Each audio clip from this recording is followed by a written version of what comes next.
last clip that I will help to clear up a little bit. But here is the first clip. Ta-Nehisi, I want to dive into the Israel-Palestine section of the book. It's the largest section of the book. And I have to say, when I read the book, I imagine if I took your name out of it, took away the awards and the acclaim, took the cover off the book, the publishing house goes away, the content of that section would not be out of place in the backpack of an extremist. And so then I found myself wondering, why does Ta-Nehisi Coates, who I've known for a long time, read his work for a long time, very talented, smart guy, leave out so much? Why leave out that Israel is surrounded by countries that want to eliminate it? Why leave out that Israel deals with terror groups that want to eliminate it? Why not detail anything of the first and the second intifada, the cafe bombings, the bus bombings, the little kids blown to bits? And is it because you just don't believe that Israel, in any condition, has a right to exist? Well, I would say the perspective that you just outlined, there is no shortage of that perspective in American media. That's the first thing I would say. I am most concerned always with those who don't have a voice, with those who don't have the ability to talk. I have asked repeatedly in my interviews whether there is a single network, mainstream organization in America with a Palestinian-American bureau chief or correspondent who actually has a voice to articulate their part of the world. I've been a reporter for 20 years. The reporters of those who believe more sympathetically about Israel and its right to exist don't have a problem getting their voice out. But what I saw in Palestine, what I saw on the West Bank, what I saw in Haifa in Israel, what I saw in the South Hebron Hills, those were the stories that I have not heard. I didn't want to talk over this, but this has to be, I wanted to say this. This has to be said. Now I'm playing a couple of clips about, so Ta-Nehisi Coates, if you don't know, he's a writer. He's from Baltimore City. Shout out to Baltimore. And he was a writer he wrote on part of the I think he wrote part of the Black Panther script for the first Black Panther movie. He wrote a large part of that. He also, he's won awards for writing books for different things. As far as, I've never really heard him say anything. He supports reparations for black people in America. And there's not a lot of black people, there's like of his stature that is so vocal. I believe he was one of the first people to really point out the fact that people like Obama was against reparations for black people, right? Somebody that's in that same vein as an Obama, right? That's in those circles, that runs in those circles, right? Was calling Obama out on the fact that he wouldn't support reparations for black Americans, descendants of slaves, right?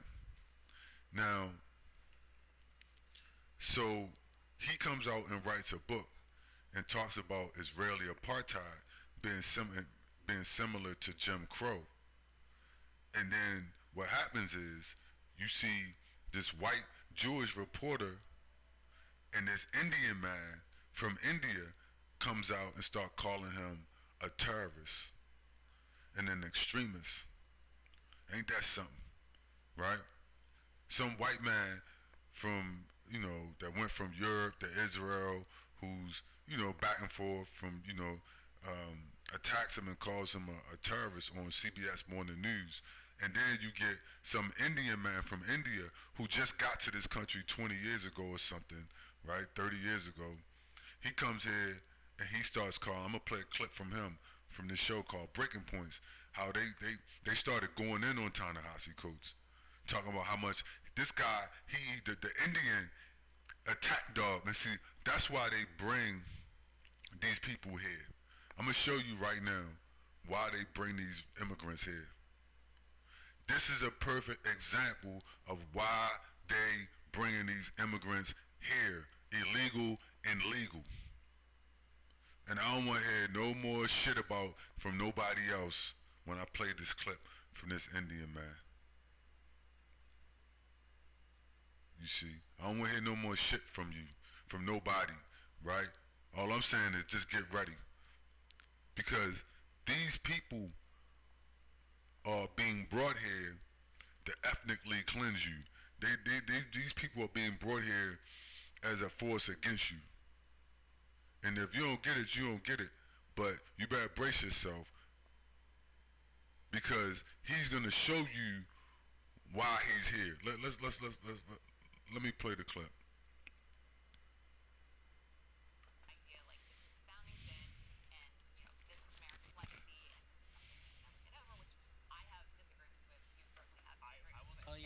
I despise him solely for that, regardless of what he says now. I blame him actually for a huge amount of the intellectual anti-racism revolution, but regardless, we can stick to this subject for right now. So he has a new book out called The Message. And in it, I've been reading it almost all the way through it. And in it, he tells 3 different stories. And the book, the central theme of the book is basically that writers have a responsibility to speak out for the voiceless, to tell stories in a way that matters. And so he goes to Senegal and talks about what that's like and what that experience is like for him, reflecting on his ancestry and the legacy of slavery. He talks about going to Columbia, South Carolina, where a teacher was being viciously attacked for teaching one of his books in the classroom in her, I think, AP English class. And then he goes to Israel, and Israel being an apartheid state. And it is the largest section of the book, and it's also obviously, in the American political context, the most provocative. That's basically the first question out of the gate. Yeah, and by the way, I said NBC, it's CBS. Yes. But yeah, basically accusing him of being a terrorist, effectively. And the framing of the question, to me, is incredibly significant because it gives up the game that if he didn't have this elite insider status, that he can now trade on and effectively burn, because that's what he's doing right now. All the political capital he built up in this world, he's now burning through. So I don't know if I should stop that there, but you see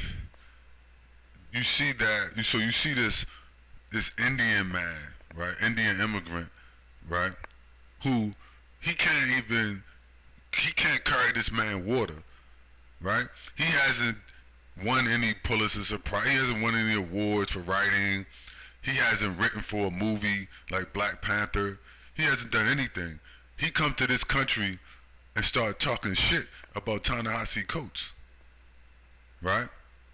Him and his white man calling this man, some kind of loser and an extremist and a terrorist, right? For telling the truth. For telling the truth. These are the type of people that you work around. And in that interview, Gayle King and the other black guy that was there with that white Jewish man tried to save him, but Ta-Nehisi stood his ground and told him, nah, go watch the interview. I ain't gonna play all of it. He was like, nah, I got this. And they tried to protect the white Jewish man. And Ta-Nehisi shut that shit down, and he read his ass the Riot Act. You know what I mean? While they tried to provide cover for him.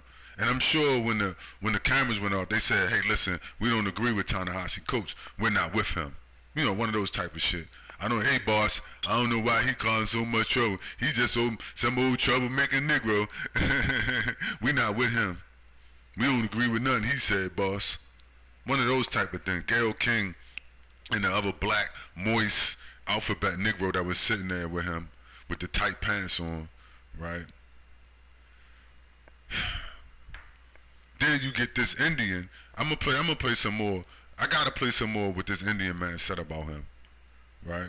About how it's Ta-Nehisi Coates' fault that America is racist. This is what this man says on here. I'm gonna play it. He says it's Ta-Nehisi Coates' fault that America is racist. He is the. Let me play it, man. This is ridiculous. These immigrants, man. I just thought it was wild. That's a wild thing to say. As I literally said, I don't like Ta-Nehisi Coates. I genuinely blame. I think he might be the godfather of a lot of the race problems that we have today. That's not an exaggeration in terms of that essay, The Case for Reparations, single-handedly radicalized every white girl on a college campus who eventually ended up working at the New York Times, behest of the BLM movement, of all this other nonsense that we have today. So I really do find him a villain in American politics. That said, I don't even like him, and I would not open with a question like that because that's wild. It would be an interrogation of the book itself. So yeah, there you have it, right? In his own words, right? He hates Ta-Nehisi Coates. This Indian man came here from India, or wherever the fuck he from, and he hates Ta-Nehisi Coates because Ta-Nehisi Coates is stirring up racism is stirring up racism against white people in America. That's basically what he's saying on here, on TV, right? So you got the white Jewish man calling Ta-Nehisi Coates a terrorist and an extremist for telling the truth about Israeli apartheid and his experience as a black descendant of slaves. And then you got this Indian immigrant, both of them probably immigrants, right? You got this Indian immigrant coming on TV saying Ta-Nehisi, he hates how much he despises and hates Ta-Nehisi Coates. You right, you is a player hater. That is true. You do hate. You are a player hater. That's a fact, right? But you a racist. See, his problem is not that he thinks Ta-Nehisi Coates is stirring up. So, you know, Ta-Nehisi Coates is a villain, right? And a despicable man. What? You come here from India? From that shithole, and you gonna turn around and call this man a despicable human being and a villain? Ta-Nehisi Coates is the best that black people have to offer. If he's the best black people have to offer, right? Just think about it like this. If Ta-Nehisi Coates, an award-winning writer, worked for, you know, all these, you know, prestigious papers, so-called, written all these best-selling books, wrote for the Black Panther movie, right? Wrote scripts, you know, for the Black Panther movie, screenplays. If he's not the best that black Americans have to offer, I really don't know where it would be. Now, if he, being the so-called cream of the crop, A-list black person, descendant of slave, not immigrant from Africa or the Caribbean, descendants of Jim Crow slavery, right? If he not the best that we had to offer, then who is? And then if you take the best that we had to offer, I ain't talking about no goddamn Obama, no immigrant mulattoes from Kenya. I'm talking about a descendant of slaves from Baltimore City, nonetheless, right? The shithole that is Baltimore, right? Come out of that and become, you know, does all of this, right? And then you get a white Jewish man and an Indian immigrant come on TV and say this man is a terrorist and an extremist and a villain and a foul person. That makes sense? That makes sense? This is what you up against in America. That's what I'm saying. Like, black people, better brace yourself. I don't want to make this too long, but you better brace yourself, because this is what they think about you. Particularly if you ain't tap dancing like Gayle King and the rest of these Negroes out here. When your back is turned, they just told him to his face on TV. You see how, and then this is the time that we in. These people are getting very bold, and you think this is nothing compared to what's going to happen to you. This is just tongue boxing, right? This is a lot of tongue boxing on TV.